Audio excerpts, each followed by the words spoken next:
Starlight Sci-Fi presents another thrilling tale from the stars. Subscribe for weekly science fiction stories that explore the unknown, celebrate humanity, and dive deep into the heart of imagination. When the karate fleet scorched half the galaxy and silenced every call for help, the civilizations of the spiral arm braced for extinction. Billions cried out to the stars. Billions were ignored. Only one species answered, and they weren't supposed to exist anymore. The end didn't come with fire. It came with shadows. Across the vast expanse of the spiral arm, civilizations flourished under protection of the galactic concord. Peace had endured for centuries.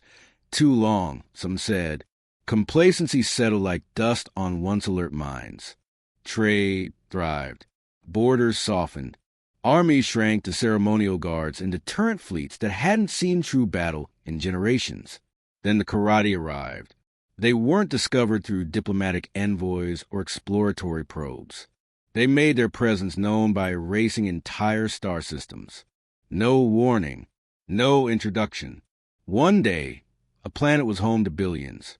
The next, it was a smoldering crater in orbit. They attacked simultaneously on 6 fronts. Their ships spent space around them, slipping through rifts that bypassed traditional navigation. No known technology could predict where they would strike next. Whole fleets vanished mid-jump. Communications were severed before distress calls could complete. The karate weren't just invaders. They were a force of nature wrapped in sentient will. At first, the Concord believed it was a misunderstanding. Messages were sent, translations attempted, peace offerings transmitted across every known frequency. The karate answered with silence and slaughter. They dismantled orbital rings, vaporized cities, and unleashed machines that turned air into toxin and water into acid. Artificial intelligences designed to protect planets were reprogrammed mid-combat and turned against their creators. Panic set in, then desperation. From the edge worlds to the core systems, once proud species humbled themselves. They broadcast calls for mercy into deep space, ancient emergency codes, diplomatic pleas, cries for sanctuary.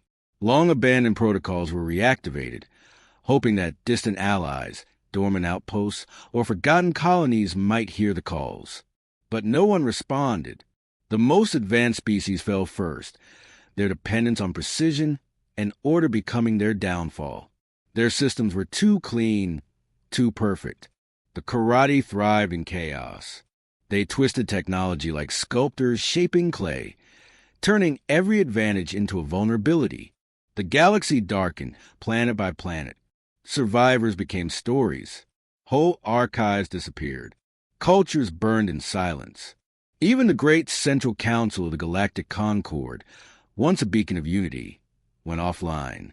Its towering headquarters on Virulon Prime was obliterated in a single, blinding pulse that echoed across the systems. The galaxy felt it. The message was clear: resistance is pointless. What followed was worse than war. It was isolation. With communication networks shattered and FDL relays hijacked, every world became a prison. Stars still shone, but they brought no hope. The emptiness between them had never felt so vast. In the dark, a question grew louder than any scream. Was this truly the end?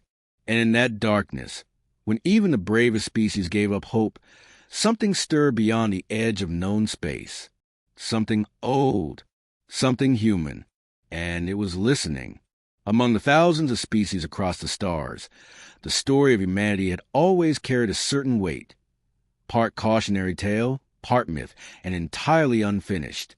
Records from the early expansion era describe humans as reckless pioneers. Brilliant, volatile, stubborn to a fault, they had spread far and fast, founding colonies in every direction, often without permission or protection. Some called them chaotic innovators. Others called them dangerous. But then, just as suddenly as they had surged forward, they disappeared. According to historical consensus, Earth had been lost to a solar catastrophe nearly 1,000 cycles ago. The system was deemed inaccessible.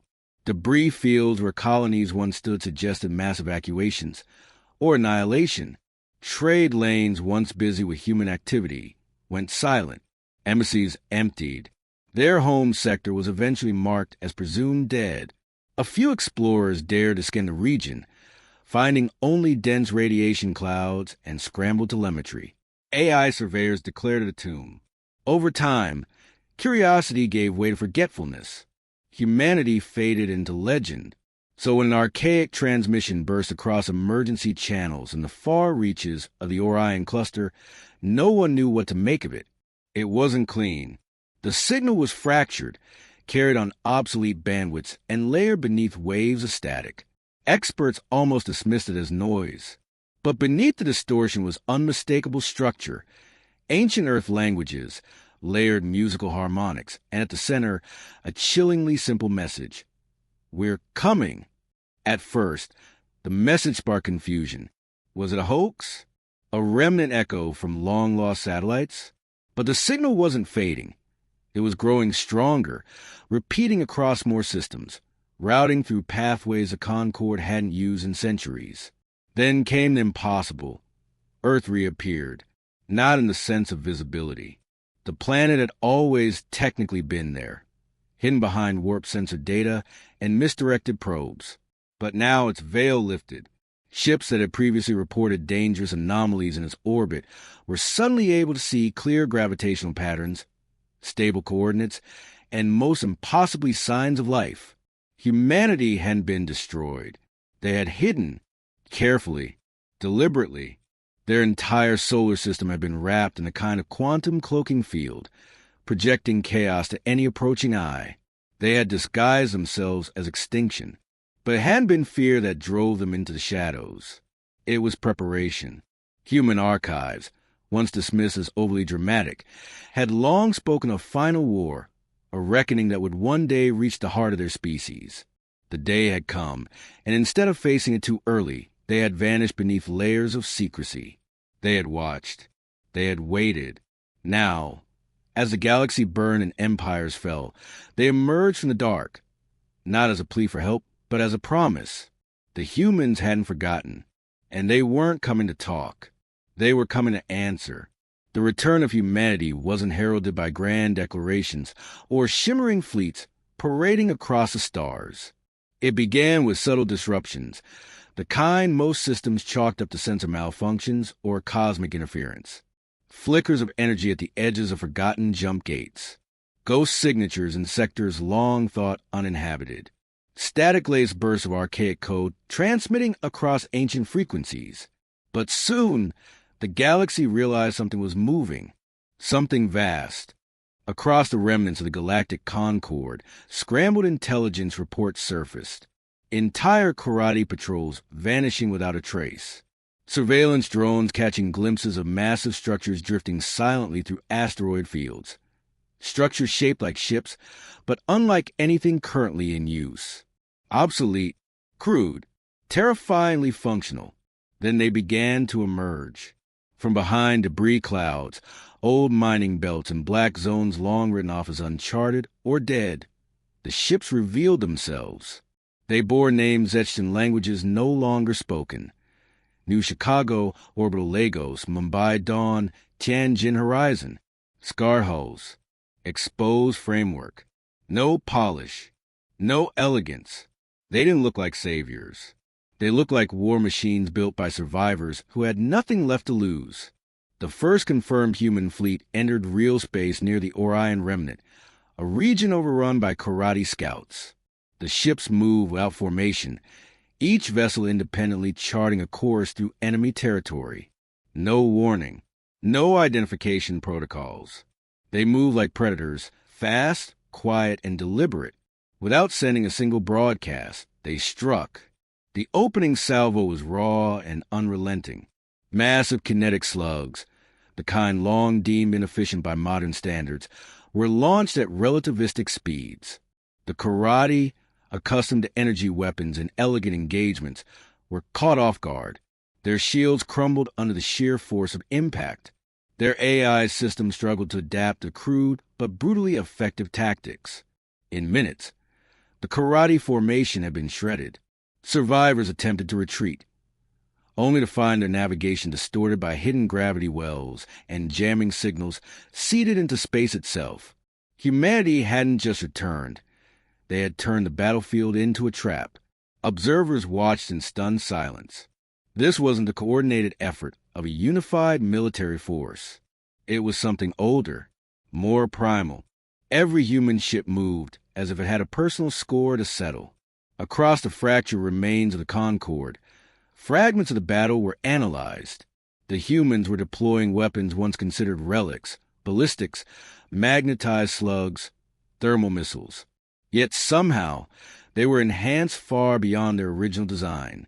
Human engineering had advanced in secret, away from the eyes of the galaxy, without influence or oversight. And the most unsettling part? Not one human ship responded to hails. They didn't come to explain. They didn't come to negotiate. They came to end something. And as their ships disappeared back into the void after the last enemy vessel was ash, one truth began to crystallize in the minds of all who watched. Humanity wasn't back to reclaim old glory. They were here to settle a debt. The turning point came without ceremony. It happened near Jaran 4, a world once known for its crystal oceans and thriving orbital universities. Now, it was a scorched ruin, a final outpost where the last defenders of the region had gathered, knowing they wouldn't survive the next day. The Karate surrounded the planet with overwhelming force. Their blockade shimmered with power, a ring of death tightening with every passing hour. No one expected help. The local communications array had been disabled days before. The skies were silent. The resistance had stopped asking for rescue. Then the moon cracked, not from an explosion, but from a sudden, violent shift in gravity. Space rippled as something massive emerged from behind the natural satellite. The readings didn't make sense. There had been nothing on sensors, no warp wake, no heat trace, no detectable mass. Yet, suddenly it was there, a human dreadnought, larger than anything seen in generations. It drifted into view, silent and implacable. Its hull was patchwork, battle-scarred functional, armored not for looks but for survival. Energy surged along its spine, like lightning seeking release. The Karate fleet moved to intercept. It didn't wait. The dreadnought opened fire with weapons that defied classification. Slugs of dense alloy tore through shields as though they weren't there. Arc plasma bursts overloaded Karate systems. Each blast wasn't just an attack. It was a statement. Humanity had returned not with diplomacy, but judgment. Within minutes, the blockade was broken. Karate vessels, built for intimidation and dominance, found themselves outmaneuvered and overwhelmed. The dreadnought moved with an aggression born not of strategy, but of rage honed over centuries. It didn't seek surrender. It delivered punishment. From the surface of Jaran 4, survivors watched in disbelief as the sky lit with fire. A battle that should have taken hours was over in moments. Where once hung a fleet of executioners, now floated wreckage and silence. Word spread fast. Whispers of the event echoed across the remaining Concorde systems. One by one, stories emerged of human ships appearing in desperate corners of the galaxy, always just before the Karate struck, always too fast to track. No two ships looked the same, yet they all shared the same brutal efficiency. They arrived in silence, destroyed their targets, and vanished. There were no calls for alliances, no interest in treaties. But there was consistency. They only targeted the Karate. They didn't retaliate against frightened local governments. They didn't destroy Concorde infrastructure. In fact, they defended it, often without acknowledgement or interaction. It became clear humanity was conducting a campaign of calculated vengeance. They weren't liberating planets. They were dismantling an empire, one piece at a time. Quietly, mercilessly. The Karate, once feared across all regions, now found themselves hunted. For the first time in their conquest, they had become prey. And though no human voice was ever heard, the message echoed across every system they touched. You will not outlive what you've done. What followed wasn't a campaign in the traditional sense. There were no flags raised, no declarations of war. There were no commanders giving speeches or alliances forged in desperation. What unfolded across the shattered galactic landscape was something colder, quieter, more terrifying. A hidden war. Humanity didn't occupy territory. They didn't broadcast victories or announce their objectives. They moved invisibly through the cracks in the galaxy's infrastructure, slipping between forgotten trade routes, abandoned wormholes, and disused relay stations long ignored by the Concord. Wherever the karate gathered strength, the humans struck and vanished before the dust could settle. Entire supply convoys disappeared mid-jump. Forward operating bases erupted into chaos without a single ship detected. Orbital foundries producing karate weapons simply stopped existing. Not even debris remained, just scorched scars in space where massive structures had been. The karate responded with brute force, deploying entire subfleets to hunt the humans. They tried to track energy signatures, set traps, and deploy lures. But none of it worked. The humans didn't follow rules. They didn't respond to bait. They didn't act like soldiers. They acted like ghosts. Some began to suspect they weren't a single force at all, but isolated war bands operating independently with shared purpose. Their methods varied wildly. Some attacks were swift, surgical strikes, while others left entire regions disrupted by EMP storms and data corruption. In some systems, drones emerged from a void like swarms, slicing through karate infrastructure with silent precision. In others, massive dreadnoughts appeared from nowhere, turning orbital stations into scrap before disappearing into deep space. The Concord, though fractured, started tracking these interventions. Patterns began to emerge. Every system the humans defended had one thing in common: a history of resistance. Colonies that had refused to surrender, fleets that had fought to the last ship, worlds that had cried out for help long after it seemed hopeless. Somehow, the humans had heard those calls, not through the formal networks, those had long been destroyed, but through something else. Fragments of signals, old distress frequencies, data packets buried in forgotten beacons. Humanity had built their war around one principle. They protect those who never stop fighting, not because they owed them, but because they remembered what it was like to stand alone. The effect was immediate. Small Concord outposts that had resigned themselves to quiet extinction began to prepare defenses. They started broadcasting again, not for help, but in defiance. Resistance rekindled in places where hope had died long ago. Even without direct contact, the mere possibility of human intervention gave strength, and the karate began to falter. Their dominance had been built on fear, on the certainty that no one could stand against them. But now, they faced an enemy that didn't fight by known rules, didn't seek glory, and couldn't be predicted. In dark corners of the galaxy, the war turned. The karate were no longer expanding. They were running, and humanity never chased. They hunted.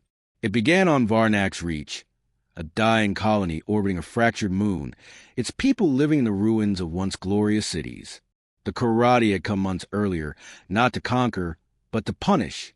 The entire atmosphere had been seeded with corrosive agents.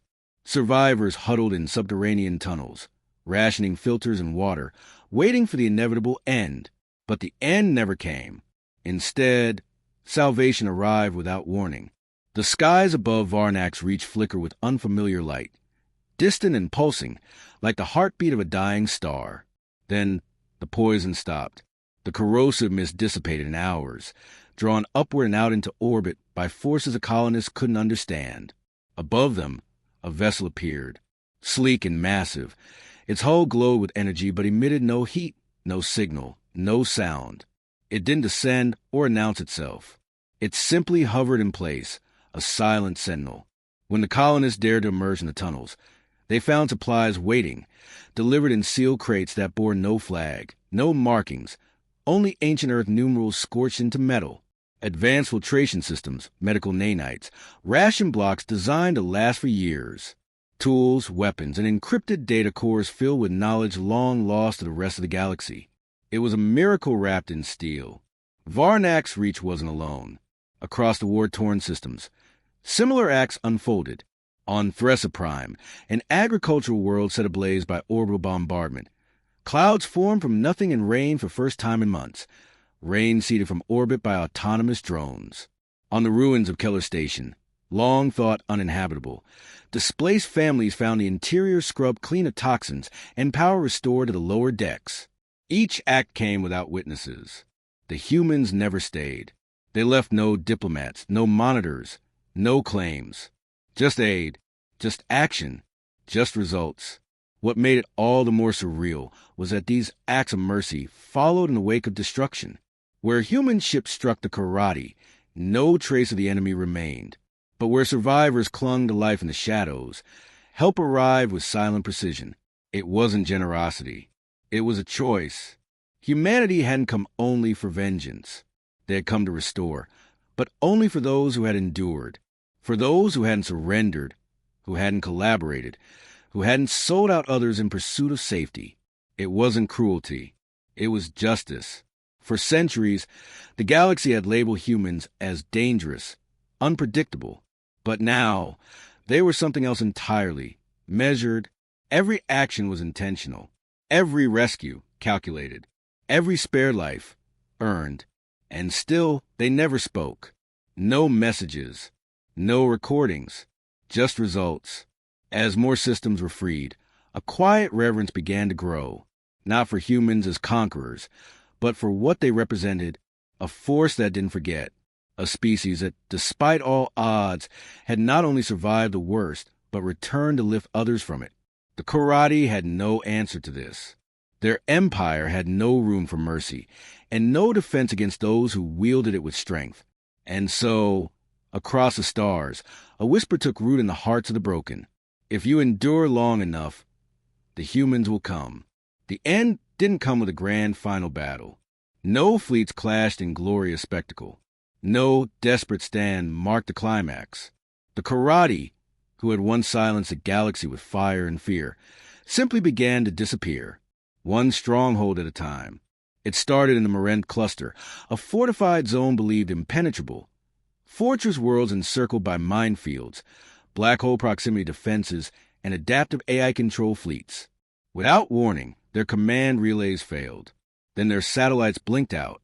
Within hours, the outer stations went dark, one by one, without a single distress signal escaping. What followed was eerily consistent. No survivors. No debris. No trace of conflict. Just silence. Across dozens of systems, the same pattern unfolded. No matter how deep the Karate dug in, no matter how heavily they fortified, the result was always the same. One day, they held dominion. The next, they were gone, erased with surgical precision. Their empire, once a monstrous sprawl of power and cruelty, collapsed inwards like a star going supernova. They had spent generations dismantling others. Now, they were being unmade by the very silence they had imposed. The rest of the galaxy could only watch. Humanity never broadcast a message of triumph. No declarations, no parades, no monuments. In every system they liberated, they left behind rebuilt infrastructure, stabilized atmospheres, and the tools for life to begin again. They repaired, but never lingered. They corrected, but never claimed. The message was clear in its absence. This wasn't conquest. It was closure. In time, the last Karate fleet fled toward the galactic rim, what remained of their hierarchy seeking refuge in the void. But even there, the darkness was not empty. A final signal was detected, a brief pulse on the edge of the spiral arm. Analysts decrypted the data and found only a single phrase embedded in a code as old as humanity's first satellites. We remember. Then nothing more. No trace of the fleeing ships. No more resistance. The Karate were gone. The galaxy was left reeling. In the aftermath, fractured alliances reconnected. Worlds once divided by fear began sharing resources again. The memory of humanity's return lingered in every corridor and council chamber, unspoken but deeply understood. They had answered the call no one else had, not out of obligation, not for reward, but because they remembered what it was like to scream into the void and be met with silence. Because once they had begged for mercy, and no one had come. Now they were the answer. To those who had fought until their last breath, to those who had endured without hope, to those who had stood their ground, even as the stars burned around them, it was the humans who came, not as saviors, but as justice. And as their ships vanished once more into the deep black, leaving only repaired systems and renewed life in their wake, one truth became legend. When the galaxy forgot how to care, only humans remembered. You've just watched Starlight Sci-Fi. If this story sparked your imagination, subscribe for more gripping tales from the stars. Until next time, stay curious, stay human,